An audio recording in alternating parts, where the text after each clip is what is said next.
Hey, what's up, everybody? True Boxing here. Thank you for coming back to get hit with the truth. So today, doing the what's next on Sergio Garcia, the 154-pound contender, coming off of his first career defeat to Sebastian Fundora as they competed in a WBC eliminator that pretty much sealed up the number 2 spot in the WBC. This was on the Tank Davis versus the Davis versus drawing a blank. Davis versus Isaac Cruz undercard, and now following the loss, the big question is what's next for Sergio Garcia. And to be honest, um, I think he could have a budding future, even coming off the loss, because I don't think a lot of people, his resume going in. I mean, I know he was an undefeated guy on the rise, but he hadn't really fought anybody of note. And then he got in the ring with Fundora, and I think a lot of people were expecting a one-sided decision. And Garcia fought his ass off, and it was actually a pretty close fight. One judge, sounds like they got it right. It was 115, 113. Another judge had it 9 rounds to 3, and I think another judge had it like 10 rounds to 2 for Fundora. But from what I heard in the website I was following, is that they scored it a draw. BoxingScene.com had that fight a draw, and Sergio Garcia really went out there and showed himself. And it's a wide open division at 154. It really is. So I think kind of sky's the limit kind of deal for Garcia now going forward. He could pretty much make a good solid run and get back into the mix. But he's going to have to get back in the mix. So the big question now is what's next for Sergio Garcia. We're going to run through the top 10 and see what could be possible for him coming off that loss. So we start with number 1, Jamal Charlo. Not going to happen. Charlo's fighting Brian Castano for the undisputed title, the undisputed Junior Middleweight title at 154. And after that, Charlo's either going to take a big name opponent or he's not going to fight anybody at 154 anymore. He's probably going to move up to 160 once his brother, in my opinion, moves up to 168 possibly. Number 2 is Brian Castano. Castano is a guy that fights with the PBC. After a fight with Charlo, it's going to be up in the air whether he wants to, stay at 154 or who he wants to fight. I mean, I think a lot of people are thinking he's going to win, since the majority of people felt he won the first fight. But it's still, one of those things where you just don't know what Castano is going to want to do after a fight with Charlo. And I think the possibility of moving up in weight or taking on whoever at 154 is possible. But considering Garcia's not with the PBC, I'm not seeing this fight happening between him and Castano either way, win or lose. Number 3 is Erickson Lubin, the former world title challenger. Now, Lubin is directly in line. He's probably going to fight Fundora next for the WBC, and he's a PBC guy, so I'm not seeing Lubin and Garcia possible. Number 4 is Tim Tszyu, who's the WBO's number 1 ranked contender.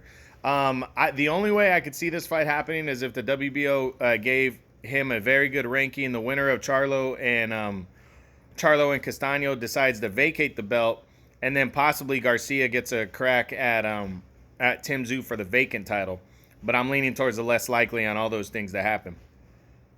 Now, number 5, I have former champion Patrick Teixeira. You never know. I know the fight, he was supposed to fight Kurbanov actually this past weekend. Teixeira was in his comeback fight since his loss to Brian Castano.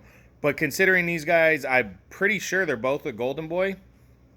I think the fight is definitely possible between these two. I could see it happening at some point. Both guys are coming off losses, and I could definitely see these two guys locking horns. I know Teixeira is probably going to fight Kurbanov next, trying to get back in the mix, but I really wouldn't be surprised if we see what's his name get into this one, Sergio Garcia. I wouldn't be surprised if these two guys lock horns. I'm leaning towards the less likely next, but you never know.